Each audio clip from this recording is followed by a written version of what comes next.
चींटी और एक था कुत्ता। दोनों अच्छे दोस्त थे, लेकिन एक दिन दोनों में विवाद हो गया।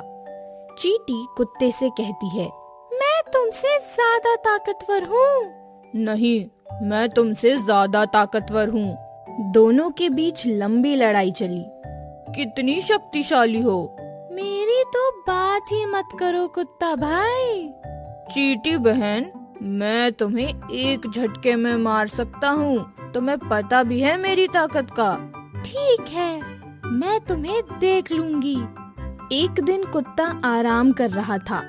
वहाँ चींटियाँ धीरे धीरे उसके कानों में चढ़ गई, फिर धीरे से कुत्ते भाई के कान में काटने लगी। चींटी नहीं रुकी तो वो भागने लगा। उसने सिर पीटना भी शुरू कर दिया। अंत में कुत्ते ने कहा, अब बाहर निकलो, नहीं तो मैं सिर पीटकर मर जाऊंगा। अब मुझे पता चला कि तुम मुझसे ज्यादा ताकतवर हो। चींटी निकल गई। तब कुत्ते को राहत मिली।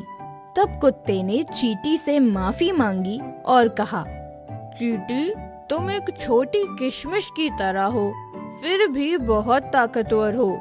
फिर दोनों खुशी खुशी मस्ती करने लगे। ऐसे ही 4 महीने बीत गए। फिर एक दिन उसका नया पड़ोसी रहने आया। उसका नाम गज्जू था और वो बड़ा हाथी था। गज्जू कुत्ते और चींटी को अपनी शक्ति दिखाकर डराता था।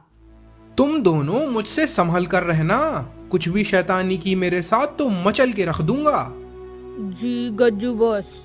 लेकिन चींटी को गज्जू पर गुस्सा आ गया था और चींटी कुत्ते को बोलती है, हमें कुछ करना पड़ेगा दोस्त, नहीं तो एक दिन हाथी हमें मार देगा।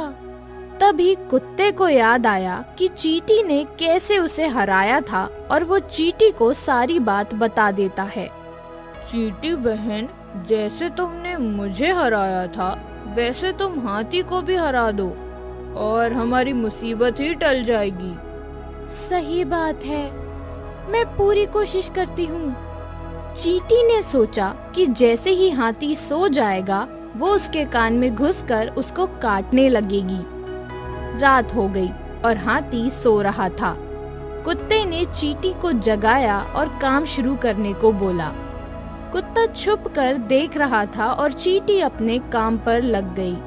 चींटी हाथी के पैर पर चढ़कर कान तक पहुंची और कान के अंदर घुस गई। ये मुझे क्या हो रहा है, खुजली जैसा कान में? तभी चींटी ने हाथी के कान में जोर जोर से काटना शुरू किया। गज्जू को पता चल गया कि चींटी उसके कान में चली गई है। अरे चींटी, मुझे दर्द हो रहा है, मुझे माफ कर दो, मुझसे गलती हो गई है। तुम हमें धमका रहे थे, अब तुम्हें पता चला कि छोटे लोग भी बड़े ताकतवर होते हैं। मुझे पता चल गया है बहन, माफ कर दो मुझे, क्षमा करो कुत्ते भाई। हाथी समझ गया था कि उसने गलत जगह पंगा ले लिया है और वो अब कुत्ते और चींटी को दोस्त मानने लगा। मोरल, कभी किसी छोटे व्यक्ति को कमजोर नहीं समझना, वो बड़े व्यक्ति से भी ताकतवर निकलता है।